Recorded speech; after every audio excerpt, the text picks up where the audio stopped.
You're on the air, Matinee. Thank you, Wilbur Conley, young squirt who works for us, and we're just in time, ladies and gentlemen, to take you out to Hayes Meadow, where Leon Pascal, our special remote man, is ready to tell us what's taking place. How are things in the meadow, Leon? Well, Jim, I have some people here, two men who say they're thoughtful. In other words, Leon, they're people who are able to make decisions themselves. Is that the idea? That's about it, Jim.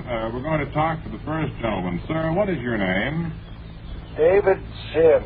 I see. And, sir, you must be a school teacher. The suit you're wearing is the popular seminary blue, and you're carrying a composition book. There seems to be a large amount of chalk dust filtering out of your pocket, so I guess you're a teacher? No, I'm a stunt pilot. You? A stunt pilot? Why not? But I like teaching, too. I just came down to Hayes Meadow to collect some larvae to show the children I teach. Excuse me. Jim, Mr. Sims has a strainer, and he's dipping it into the swamp here at Hayes Meadow. Now I believe he's coming up with some larvae. Yes, he's come up with some larvae. And what's he going to do with it, Leon? Well, Mr. Sims, are you going to show that larvae you scooped out of the swamp to children? Let me put it this way. I believe a man has to do what he wants to do. Well, if my eyes don't deceive me, I believe I see in the material you scooped out of the swamp a leftover and dreaded Anopheles mosquito, a real germ carrier. How do you feel about showing that to children? Well, I think a man should make up his own mind. I believe firmly that a man should stick to what he knows best.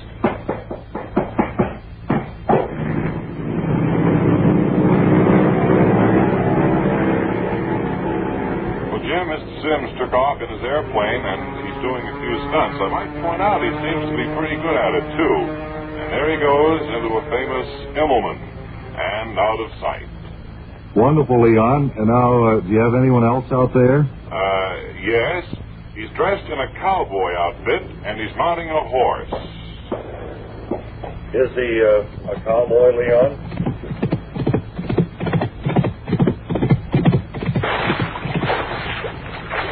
Well, he's having a little bit of trouble. The horse just bucked and threw him into the swamp here at Hayes Meadow. Sir, you must be a cowboy. Me, a cowboy? Don't make me laugh. Well, you haven't so far, sir. Just what are you? I'm a photo retoucher at Sturdley's department store. I see. What did he say he was, Leon? He's a photo retoucher. Well, ask him how come he's acting like a cowboy. He seems to take a sound beating on a horse. Sir, how come you ride horses, especially since you seem to take such a sound beating, my boss wanted me to ask? Why not? Well, I don't understand, sir. Well, don't you think that a man should be thoughtful? Well, yes, I think so. Now, I notice that your kneecap, though, is caved in from the fall you took. To which hospital are you going? Well, don't you think I should decide that for myself? As a thoughtful man, that's a decision I have to make without any help. Well, look, I have a friend who's a hat maker, but he drives an ambulance as a hobby. I can get him for you in a minute. And if I decide to use him, I will, without any coercion. But I think I'd rather remount my horse and ride to Mercy Hospital myself. Fine, and look, if you run into a Dr. J.L. Peckner, pay no attention to him. He's a restaurateur. And now, back to the studio.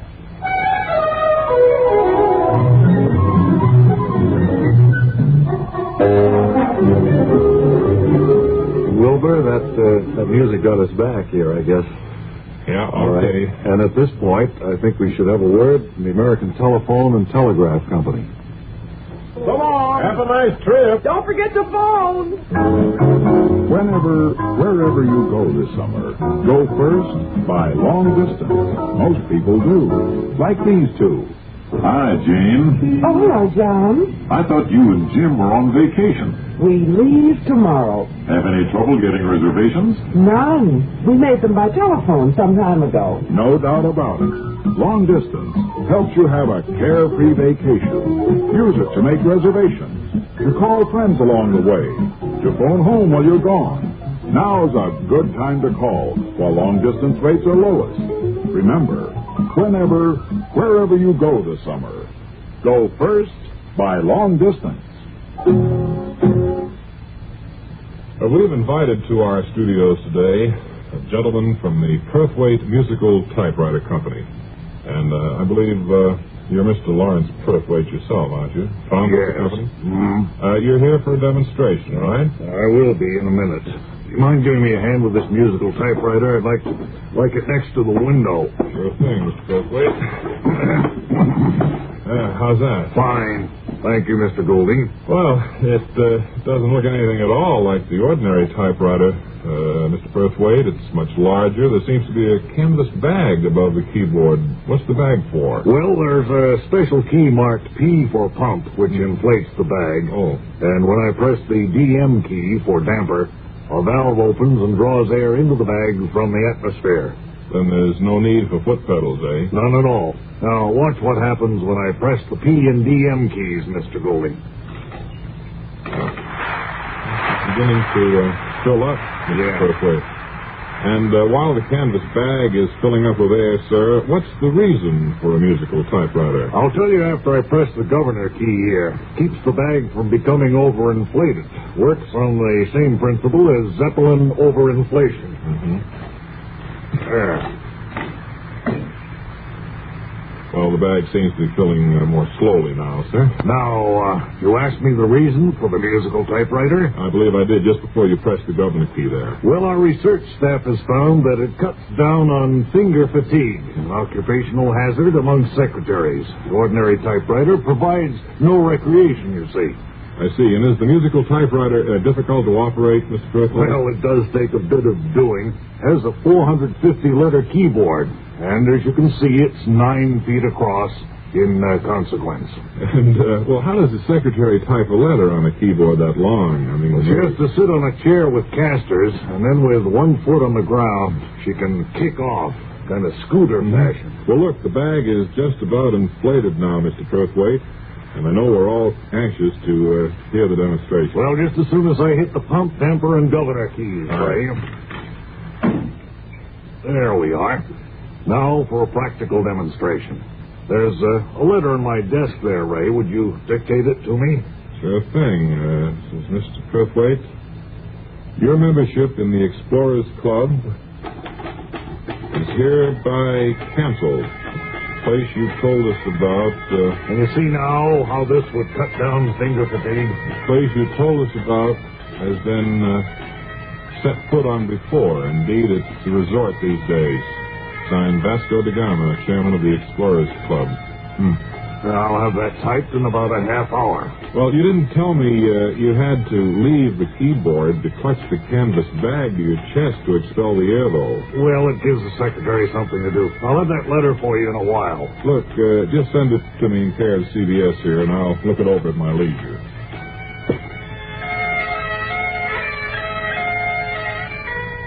Now, I think we should welcome another of our regular members of the Bob and Ray family here, who wasn't with us on our first show yesterday, Mary Magoon, who is in charge of the experimental kitchen, and as well the Bob and Ray cafeteria, which we maintain for all of our staff. Mary, how are you? Just fine, thank you. How do you like the new setup here? Well, I don't see any possible reason for having a typewriter that sounds like bagpipes. Is that what you mean? Well, no, I didn't mean that especially. He was just somebody that our staff does. One of those unusual interviews, I suppose. Well, in a way, yes. What have you been doing with yourself lately? Well, as you know, I'm quite interested in the summer theater this year. Did you play stock last summer? No, I was in Springtime for Henry all last year. Yeah, all year, huh? Yes, we played it in almost 15 different areas. Well, there must be some interesting stories connected with Excuse me, playing Bob. stock Mary, like that. your stockings are slipping. Yes, I noticed that. I'm not wearing any stockings. I'm sorry. Getting back to your summer theater experiences. I just wanted to mention that we pull that joke annually on this date, and we wanted to get it in before the show was over. That's Oh, yeah. just in case. Yeah.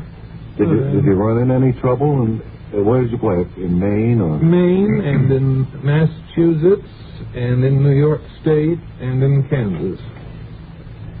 It's quite a widespread area. Well, it was a long time to get out to Kansas, and it was difficult to fill up the barn with people. We played in a barn, and it was difficult not only to fill it up with people, to get a lot of the animals out of the barn. It was hot and sticky at the time. Is that the place where the farmer was rather reluctant to let the theater people use the barn? Yes, he thought we were loonies of some sort, but we had quite a while trying to convince him that this is the thing to do with a barn in the summer. And you had quite a problem with the rainfall. Rainfall, mosquitoes. Yes. All in all, it was rather unpleasant experience for you, huh? Well, you see, most of the animals didn't leave the barn, as I explained, and during the show, one would wander across the stage, chicken they hobbled through and all, and it was quite distracting. Distracting, sure. Because we hadn't memorized our lines anyway. What do you mean? You went on with this play without knowing what you were going to say? We had cue cards.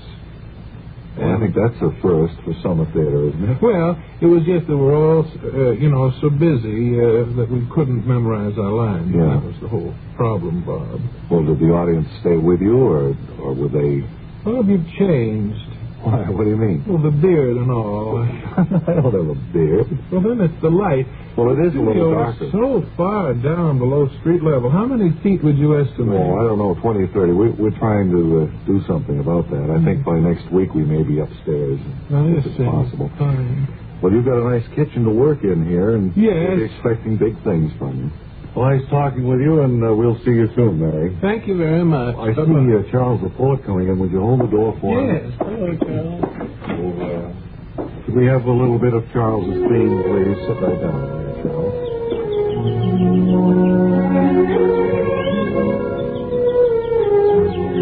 Now, round the corner and up your street comes your friendly poet-philosopher, Charles, with a few memories, perhaps, taken from the pages of his dusty, tattered manuscript.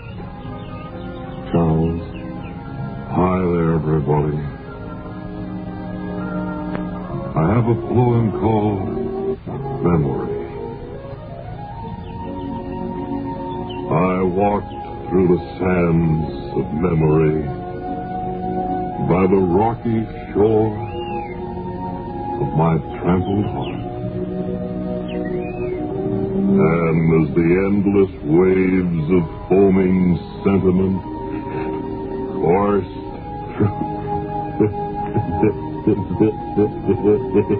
All right, Charles, please.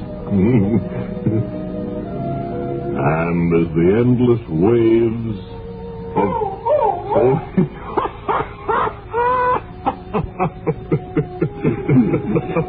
Charles, I'm afraid if you can't control yourself, you'll have to discontinue. Why don't I take it from the top? No.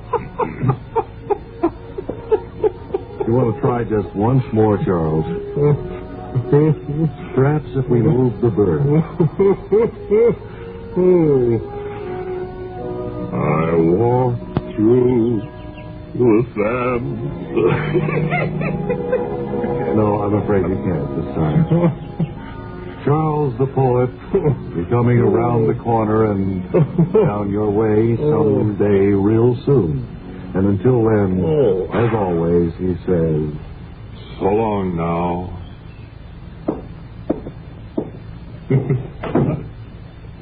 Rather an inauspicious first for him, I think. I don't know what it is. Something always seems to break up Charles. That was a particularly beautiful poem. Now, we'll have a lot of mail from people saying, I wish he would read his poems all the way through without laughing and giggling. Well, he can practice up on that. Speaking of mail, we haven't had too much as yet.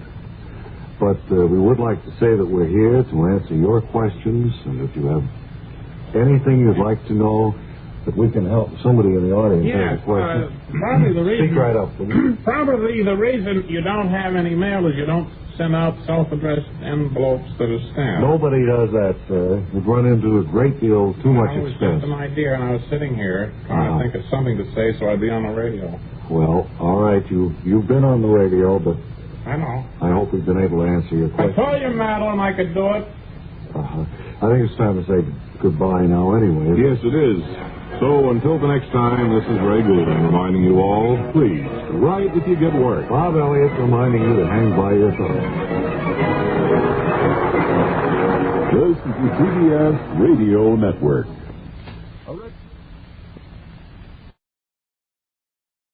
A